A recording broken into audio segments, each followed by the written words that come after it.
यहाँ उपस्थित माननीय राज्यपाल श्री C.P. राधाकृष्णन जी, यहाँ हमारे साथ उपस्थित आदरणीय भारत के मुख्य न्यायाधीश डॉक्टर न्यायमूर्ति डी वाई चंद्रचूड़ जी, यहाँ उपस्थित हमारे साथ कानून मंत्री श्री अर्जुन राम मेघवाल जी, यहाँ हमारे साथ उपस्थित सर्वोच्च न्यायालय के न्यायाधीश न्यायमूर्ति श्री अनिरुद्ध बोस जी,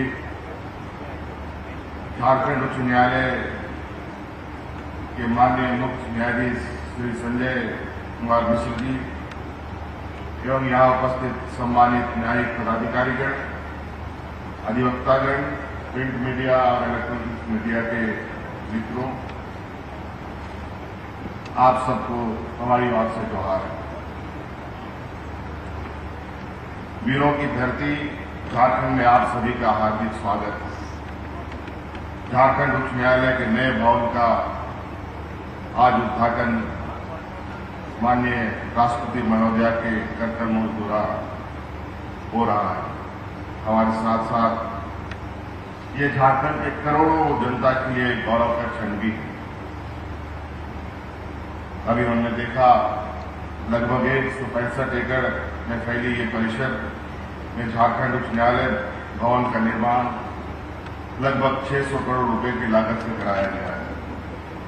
एक आदिवासी बहुल छोटे राज्य में यह भवन तथा परिसर देश के किसी भी उच्च न्यायालय के भवन तथा परिसर से बड़ा है। मुझे आशा है कि झारखंड जहां आदिवासी, दलित, पिछड़े, गरीब लोग की बहुलता है, उन्हें सरल, सुलभ, सस्ता तथा तीव्र न्याय दिलाने में की दिशा में यह संस्था एक मील का पत्थर साबित होगा। गत वर्ष 26 नवंबर 2022 को संविधान दिवस के अवसर पर माननीय राष्ट्रपति महोदया द्वारा पूरे देश के जेलों में बंद विचाराधीन कैदियों की बढ़ती संख्या पर अपनी चिंता व्यक्त की गई थी। झारखंड में भी छोटे छोटे अपराधों के लिए बड़ी संख्या में गरीब, आदिवासी, दलित, अल्पसंख्यक एवं कमजोर वर्ग के लोग जेलों में कैद हैं। यह चिंता का विषय है।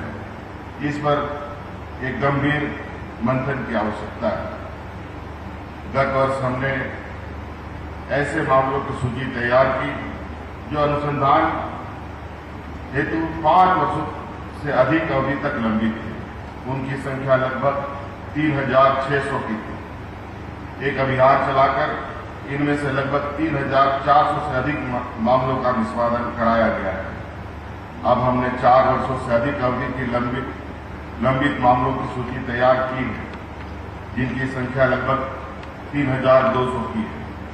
हम प्रयास कर रहे हैं कि इन मामलों का भी निष्पादन अगले 6 महीना के अंदर कर लिया जाए और इसका लगातार मैं खुद मॉनिटरिंग कर रहा हूं। सब ऑर्डिनेट जुडिशरी के सहायक लोक अभियोग की कमी के कारण मामलों में निष्पादन में दिक्कतें आ रही थी। लंबे समय तक इसमें नियुक्ति नहीं हो पाई। गत माह हमने लगभग 107 सहायक लोक अभियोजकों की नियुक्ति की है और मुझे आशा है इस मामले में निष्पादन में भी दी जाएगी। मुझे भारत के मुख्य न्यायाधीश को सुनने का मौका मिला है। आप सब ऑर्डिनेट जुडिशरी की गरिमा, इंफ्रास्ट्रक्चर को बढ़ाने के लिए चिंतित रहते हैं। मैं आपको बताना चाहूंगा कि झारखंड राज्य में सब ऑर्डिनेट जुडिशरी के इंफ्रास्ट्रक्चर को लेकर बहुत बेहतर कार्य हुए हैं। मुझे लगता है देश में सबसे अच्छी स्थिति हमारे राज्य की है। आज झारखंड में कुल 506 न्यायिक पदाधिकारी कार्यरत हैं। इसके लिए 658 कोर्ट रूम तथा 639 आवास उपलब्ध है। सब ऑर्डिनेट जुडिशरी इंफ्रास्ट्रक्चर के लिए भविष्य में जो भी आवश्यकताएं होंगी, राज्य सरकार उसको प्राथमिकता देगी। टेक्नोलॉजी का भी उपयोग कर न्यायिक प्रणाली को कैसे सरल, सुलभ, सस्ता और तीव्र बनाया जाए, इसके लिए भी भारत के मुख्य न्यायाधीश द्वारा अच्छी पहल की जा रही है। मैं उनकी सराहना करता हूं। कि आप को आश्वस्त भी करना चाहूंगा, अगर इस कार्य के लिए कोई भी प्रोजेक्ट झारखंड के लिए तैयार किया जाएगा तो सरकार उसे पूरा सपोर्ट करते हुए कार्य को सफल बनाएगी। एक महत्वपूर्ण विषय की ओर उपस्थित महानुभावों का ध्यान आकर्षित करना चाहूंगा। झारखंड राज्य में सुपीरियर जुडिशियल सर्विस में आदिवासी समुदाय नगण्य की उपस्थिति एक चिंता का विषय है। इस सेवा की नियुक्ति प्रक्रिया में आरक्षण का प्रावधान नहीं रखा गया, क्योंकि इस सेवा से माननीय उच्च न्यायालय में न्यायाधीश नियुक्त किए जाते हैं। इसलिए उच्च न्यायालय में भी वही स्थिति है। अतः मैं चाहूंगा आदिवासी बहुल राज्य के लिए वरीय न्याय सेवा के नियुक्ति प्रक्रिया में आरक्षण का प्रावधान करने का मैं आग्रह करना चाहूंगा। आज हमारे बीच नए माननीय कानून मंत्री अर्जुन मेघवाल जी भी हैं। मुझे लगता है झारखंड में शायद यह आपकी पहली यात्रा है। मैं भी आपका स्वागत करता हूं और एक बात आपके समक्ष रखना चाहूंगा।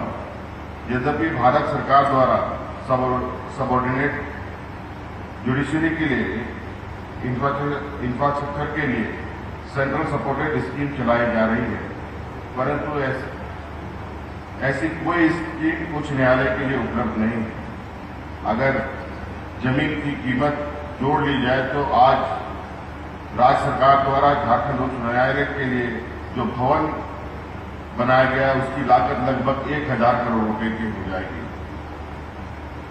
मेरा इसमें आग्रह है कि केंद्र सरकार भी उच्च न्यायालय के लिए कोई ऐसे स्कीम चलाए जिससे राज्य सरकार को भी आर्थिक रूप से उच्च न्यायालय में जो आधारभूत संरचनाओं के निर्माण हेतु एक सहायता मिल पाए। अंत में मैं इस समारोह में उपस्थित माननीय राष्ट्रपति महोदया, माननीय राज्यपाल महोदय, माननीय मुख्य न्यायाधीश महोदय, माननीय कानून मंत्री तथा अन्य उपस्थित न्यायिक पदाधिकारीगण, प्रिंट मीडिया का हार्दिक अभिनंदन स्वागत करते हुए अपनी